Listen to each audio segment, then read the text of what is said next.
Gospel, je suis heureux d'être là ce soir devant vous, de m'exprimer, d'apporter quelque chose d'important. Je veux parler aujourd'hui d'un petit verset que je lis ce matin. C'est dans Jean 10, verset 11 qui dit « Le bon berger donne sa vie pour ses brebis ». C'est ce verset-là que le pasteur ne vous prêche pas.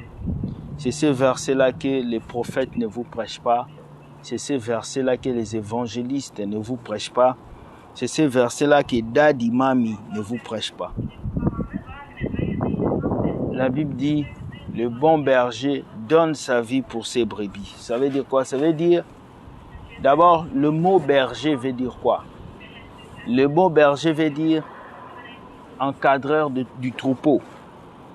Donc, encadreur du troupeau, ça veut dire celui qui prend soin du troupeau. Prendre soin du troupeau, ça veut dire diriger le troupeau, leur montrer la voie. Quand une brebis essaie d'aller à gauche, tu le rattrapes à droite. Quand une brebis essaie de courir, tu la ramènes. C'est ça être un berger. Être un berger, c'est recadrer les troupeaux. Donc, dire des choses pour réveiller la conscience des troupeaux. Voilà pourquoi la Bible dit le bon berger. Si on parle de bon, c'est qu'il y a des mauvais. Jésus même lui nous avait déjà dit qu'on va faire face à des mauvais. Est-ce que vous m'entendez? On va faire face, dites-moi si vous m'entendez. On va faire face à des mauvais loups, des gens qui vont venir dans la bergerie pour nous attaquer, pour nous détruire. Alors la Bible dit le bon berger donne sa vie pour ses brebis. C'est clair. Beaucoup de personnes me posent la question, frère, comment reconnaître un bon pasteur? Comment reconnaître un bon serviteur de Dieu? La Bible vous a dit dans Jean 10, 11, le bon berger donne sa vie pour ses brebis. C'est qui d'abord le berger?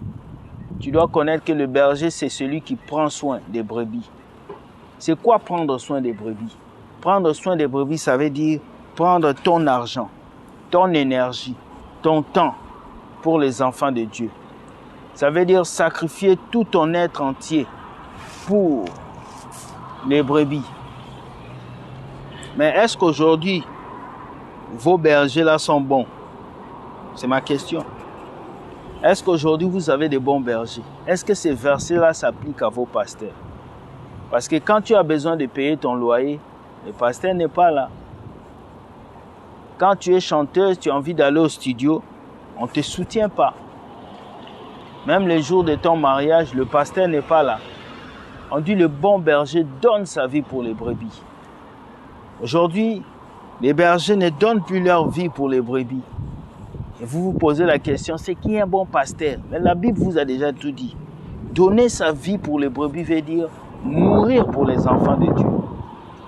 Un pasteur qui vous exige de payer les loyers d'une église qui coûte 10 000 $ par mois n'est pas un bon berger. Comprends? Un pasteur qui vous exige de payer son loyer, de payer sa voiture, de payer ses habits, de tout payer jusqu'au point même de vous dire, si vous n'avez pas l'argent pour la dîme, prenez même pour le loyer. Ce n'est pas un bon berger. Comprends? Un bon berger doit apprendre à donner sa vie pour ses brebis, pour les brebis de Dieu. Alors aujourd'hui, on a beaucoup de mauvais bergers, des personnes qui ne viennent pas aider le troupeau de Dieu, mais des personnes qui viennent abrutir les troupeaux de Dieu, des personnes qui viennent faire dormir les enfants de Dieu, des personnes qui viennent faire amener les enfants de Dieu dans les problèmes. Pourtant, c'est écrit dans la Bible, le bon berger donne sa vie pour les brebis. Alors, un bon pasteur, c'est celui-là qui se sacrifie pour les fidèles. Un bon pasteur, c'est celui-là qui met son argent, son énergie pour les enfants de Dieu. Un vrai homme de Dieu, c'est celui qui dit aux fidèles, s'il vous plaît, nous sommes en temps de pandémie, ne payez pas le loyer, ne me donnez pas ça. Je veux prendre l'argent qu'on a mis dans la caisse de l'église, je vais financer les familles. C'est ça un bon berger. Mais celui qui vous demande toujours PayPal, il vous demande toujours de l'argent. Invitez ici, préparez un pasteur qui vous dit de payer son billet pour Dubaï. Pourtant, vous-même, vous n'avez jamais vu le village de vos parents. C'est triste, hein? Et les gens sont là, ils suivent ces personnes. Un pasteur qui vous appelle maintenant, de ne plus l'appeler berger, maintenant vous l'appelez papa. Appelez-moi papa. Et vous êtes content de ça. C'est triste. Pourtant, la Bible a déjà tout dit. Le bon berger donne sa vie pour ses brebis. C'est écrit dans vos Bibles. Jean 10, verset 11. Jean 10, 10 dit, le voleur ne vient que pour dérober, tromper, usurper et détruire. C'est ce que Jean 10, 10 vous dit. Jean 10, 10 vous dit ça. Jean 10, 10 vous dit, le voleur ne vient que pour dérober, détruire et mettre à terre. C'est ce que Jean 10, 10 dit. Jean 10, 10 te parle du voleur, mais Jean 11 vous dit, le bon berger donne sa vie pour le brebis.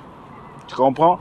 Ça veut dire quoi? Ça veut dire que un bon pasteur là n'est pas là pour vos poches là.